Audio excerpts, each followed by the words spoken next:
Don pictures தயாரிப்பில் தனுஷ் மற்றும் அருண் விஜய் நடிக்கும் இட்லி கடை இன்று முதல் உலகமெங்கும் உங்கள் அபிமான திரையரங்குகளில். ஆச்சி ராயல் குலோப் ஜாமுன் பேக்ஸ் ஒன்று வாங்கினால் ஒன்று இலவசம். Celebrate this Diwali with the Indian Princess. Shop your favorite styles and get induction stove free. Visit your nearest store today.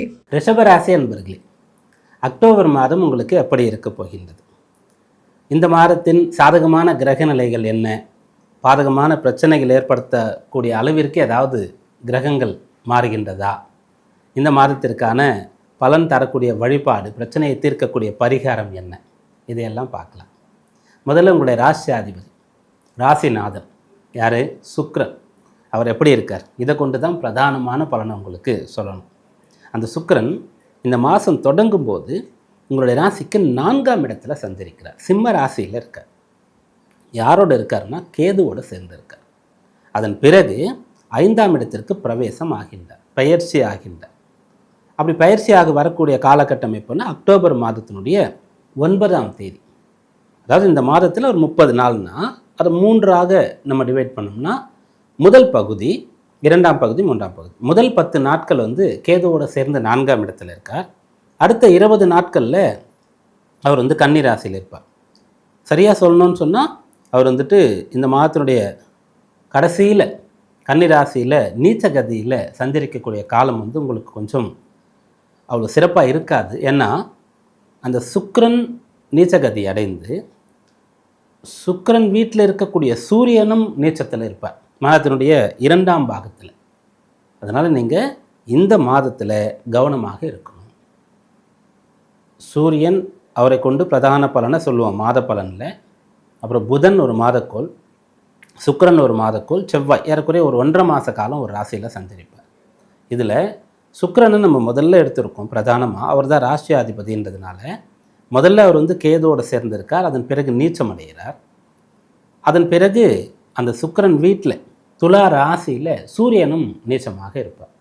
அதனால் இந்த மாதத்தில் கொஞ்சம் கவனமாக இருக்கும். எதில் கவனமாக இருக்கணும்? அப்போ இந்த மாதம் சாதகமாக இருக்காதா? 2 கேள்வி. கட்டாயம் இந்த மாதத்தில் சாதக பலனும் உண்டு. நம்ம இந்த சுக்கிரன் சம்பந்தமாக அவர் வீட்டில் சேரப்போகின்ற சூரியன் சம்பந்தமாக இப்போ முதல்ல சொல்கிறோம். அப்புறம் புதன் செவ்வாயெல்லாம் எப்படி இருக்காருன்னு அப்புறம் பார்க்க போகிறோம் இல்லையா? அதனால் ராசியாதிபதி சுக்கிரன் உங்களுக்கு பலமாக இல்லாத நிலையில் அதனுடைய தாக்கம் கட்டாயம் உங்கள் மீது இருக்கும். அப்போ உங்களால் சரியான முடிவுகளை இந்த மாதத்தில் எடுக்க முடியாது. எதில்?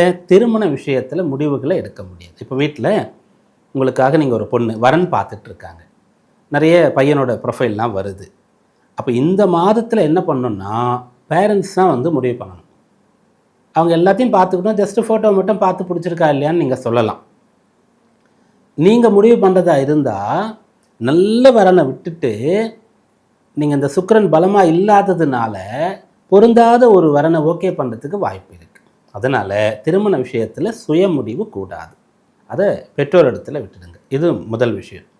2வது என்னென்னா, இந்த சுக்கிரன் 4ஆம் இடத்துல கேதுவோடு இருக்கார். அப்புறம் நீச்சம் அடைகிறார் இல்லையா? 1 6ஆம் இடத்திற்கு அதிபதி இல்லையா?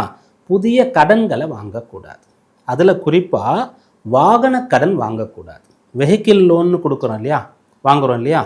அதை இந்த மாதம் நீங்கள் கட்டாயம் வாங்கக்கூடாது. அதாவது அக்டோபர் மாதத்தில் லோனுக்கு போகாதீங்க. அதில் வெஹிக்கிள் லோன் போகாதீங்க, அதில் கார் லோன் போகாதீங்க, 2 வீலர் லோனும் கூட வேண்டாம். இந்த லோனை நீங்கள் அவாய்ட் பண்ணலாம் அல்லது போஸ்ட்பான் பண்ணலாம்.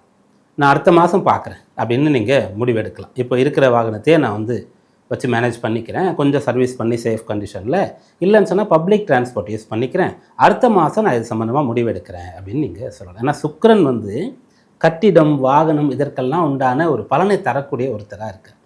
நல்ல சொகுசாக கம்ஃபர்ட்டாக இந்த வாகனத்தில் ட்ராவல் பண்ணணுன்னா சுக்கிரன் நல்லா இருந்தால் தான் முடியும். சுக்கிரன் நல்லா இருக்கக்கூடியவங்க லாஸ்ட் மினிட்ல ரிசர்வேஷன் பண்ணாமல் ஒரு ட்ரெயினில் போனாலும் ஒரு பஸ்ஸில் ஏறினாலும் கூட நல்ல சீட் அவங்களுக்கு கிடச்சிரும். நல்லா தூங்கிட்டுலாம் கூட போவாங்க. அல்லது மற்றவங்களோட பேசி ஜாலியாக போகிற மாதிரியான ஒரு பார்ட்னர்லாம் அவங்களுக்கு கிடைப்பாங்க அந்த ட்ராவலில். சுக்கிரன் பலமாக இல்லாதவங்க 3 மாதத்துக்கு முன்னாடியே புக் பண்ணாலும் கூட அவங்களுக்கு கடைசி நேரத்தில் ஏதோ ஒரு விஷயம் நடக்கும். சரியான ஒரு திருப்தி இருக்காது. அந்த ட்ராவல் மன மகிழ்ச்சியாக பண்ண முடியாது. அல்லது அவங்களோட சீட் எல்லாம் அவங்களுக்கு சரியாக அமைஞ்சாலும் கூட பக்கத்தில் இருக்கக்கூடியவங்க ரொம்ப படுத்திடுவாங்க. அப்படின்ற மாதிரி விஷயங்கள் இருக்கும். அதனால் இந்த ட்ராவலுக்கும் வாகனங்களுக்கும் உண்டானவராக சுக்கிரன் இருக்கார். அவர் பலமாக இல்லை. அப்போது நீங்கள் வந்து வாகனங்கள் வாங்கிறத தள்ளி போடலாம்.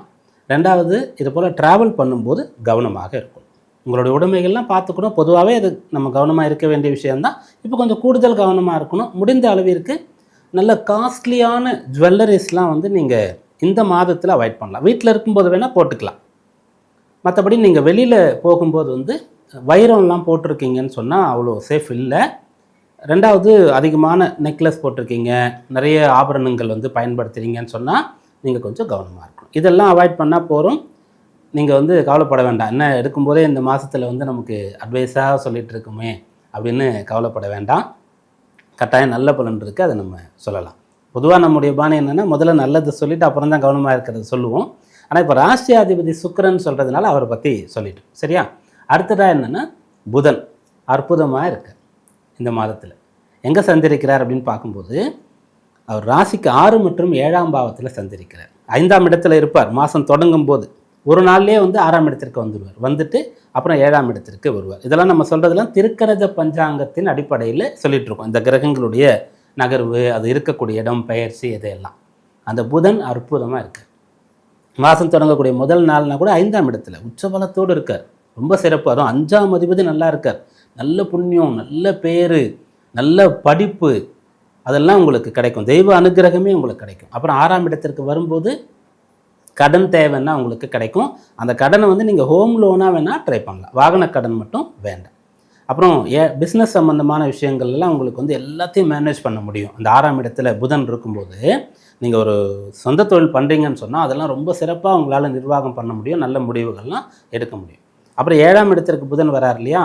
அப்போ வந்து மற்றவங்கள்லாம் நல்லா டீல் பண்ண முடியும். பார்ட்னர்ஸ் எல்லாம் டீல் பண்ண முடியும்.